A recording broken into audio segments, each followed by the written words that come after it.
स्वागत है आपका एनएमएफ न्यूज में। मैं हूं आपके साथ शबनम। यूपी से लेकर महाराष्ट्र तक आई लव मोहम्मद के पोस्टर पर विवाद खत्म होने का नाम नहीं ले रहा है। अब इसी बीच उत्तराखंड से एक बेहद चौंकाने वाली खबर आई। खबर यह है कि यहां पर एक युवक के जरिए आपत्तिजनक पोस्ट सोशल मीडिया पर किया जाता है, जिसके बाद देहरादून की सड़कों पर मुस्लिम समुदाय की भीड़ इकट्ठा हो जाती है। इस पोस्ट के खिलाफ न सिर्फ बवाल किया जाता है बल्कि पुलिस प्रशासन को खुली चुनौती भी दी जाती है, वो भी तब जब पुलिस के जरिए इस मामले में तुरंत एक्शन लिया गया। पोस्ट करने वाले युवक को गिरफ्तार कर लिया गया, उसके खिलाफ एफआईआर दर्ज कर आगे की कार्रवाई शुरू की गई। बावजूद उसके भी मुस्लिम भीड़ ने देहरादून की सड़कों पर उतरकर बवाल काटा, हिंसा फैलाई और पुलिस प्रशासन को खुली चुनौती दी। उसके बाद क्या हुआ, इस पूरे जितने भी दंगाई और जितने भी बवाली यहां उतरे हुए थे उन्हें तरीके से सबक सिखाया गया। ग्राफिक्स आपको दिखाते हैं, पूरे मामले को विस्तार से बताते हैं। देहरादून के पटेल नगर क्षेत्र में सोशल मीडिया पर धार्मिक पोस्ट पर आपत्तिजनक टिप्पणी के विरोध में जमकर हंगामा हुआ। उत्तराखंड में भी वही आग भड़काने की कोशिश की गई जो उत्तर प्रदेश के बरेली में भड़की थी।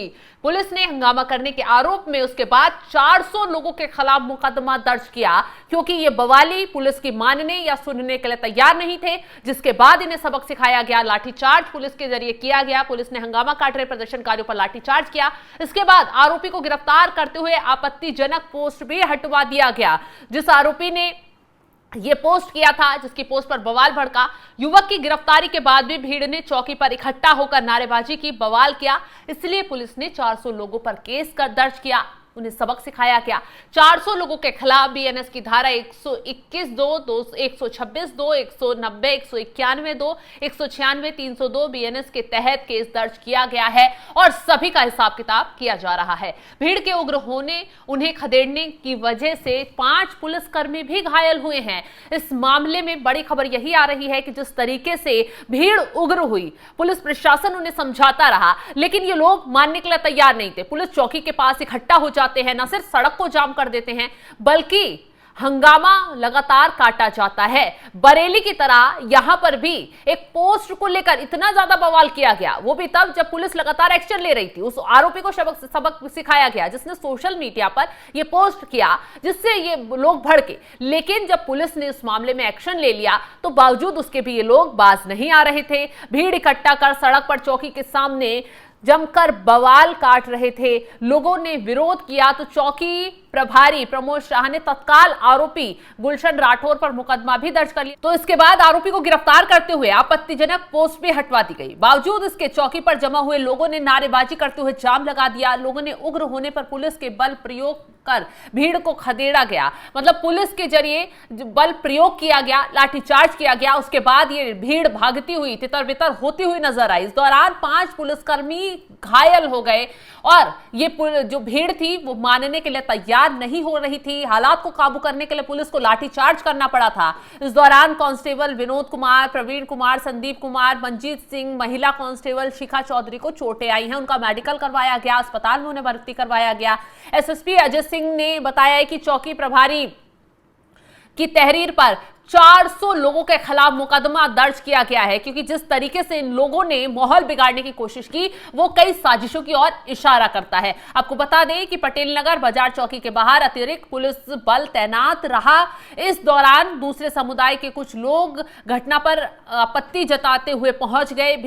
पुलिस ने भीड़ और विवाद न करने की हिदायत देते हुए लोगों को वापस भेजा, क्योंकि अगर दोनों समुदाय भिड़ जाते तो हो सकता था देहरादून में कोई और बड़ा बवाल भड़क जाता।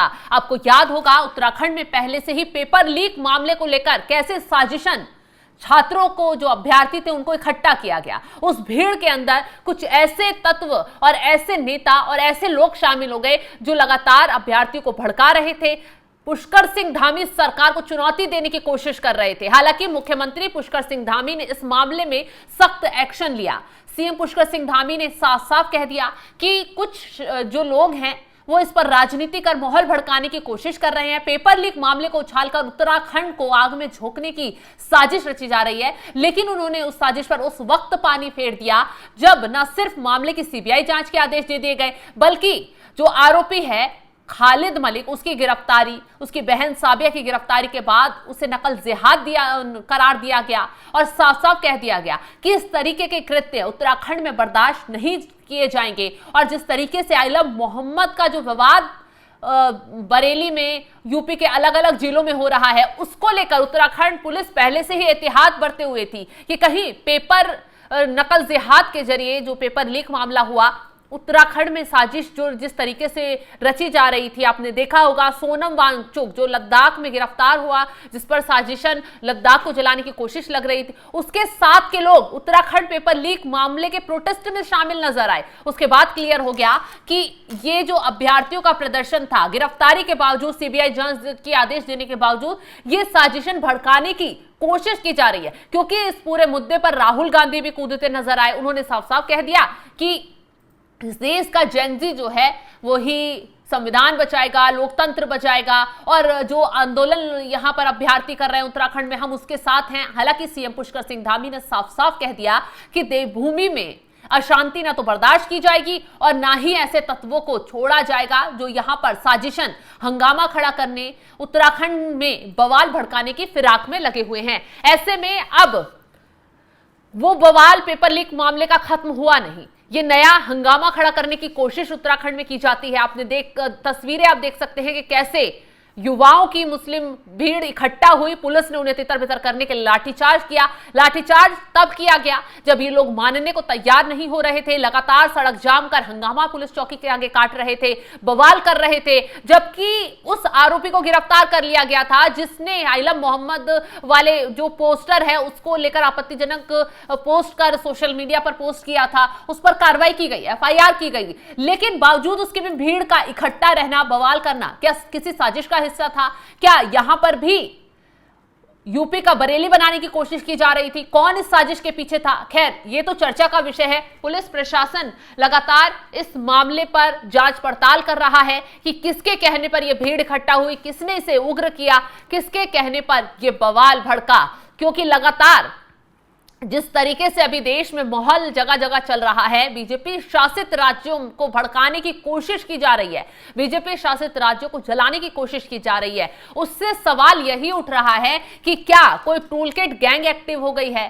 क्या उत्तराखंड जैसे शांत राज्यों में युवाओं को भड़काने की कोशिश की जा रही है, सांप्रदायिक हिंसा की आग में झोंकने की कोशिश की जा रही है? इस तरीके के तमाम सवाल अभी खड़े हो रहे हैं। फिलहाल सीएम पुष्कर सिंह धामी हर परिस्थिति से निपटने के लिए सख्ती से तैनात हैं। उन्होंने साफ साफ कह दिया है कि किसी भी तरह का कोई जिहाद ना तो उत्तराखंड में बर्दाश्त किया जाएगा, ना ही माहौल बिगाड़ने वाले बर्दाश्त किए जाएंगे, ना ही इस तरीके के बवाल करने वालों को किसी हाल में छोड़ा जाएगा। और इसी का नतीजा है कि जब 5 पुलिसकर्मी इस पूरे विवाद के दौरान घायल हुए, उसके बाद 400 लोगों के खिलाफ एफआईआर दर्ज कर उन्हें लाठी डंडों के साथ पुलिस ने सबक सिखाया है, शांत इस भीड़ को करवाया है और इस मामले को शांत करवाने का काम किया गया है। हालांकि इस मामले में पुलिस आगे की कार्रवाई भी कर रही है। तमाम अपडेट हम आपको देते रहेंगे। फिलहाल इस खबर को लेकर आप क्या राय रखते हैं कमेंट बॉक्स में जरूर बताइएगा। तमाम बड़ी खबरों के अपडेट के लिए आप हमारे साथ जुड़े रहें। नमस्कार।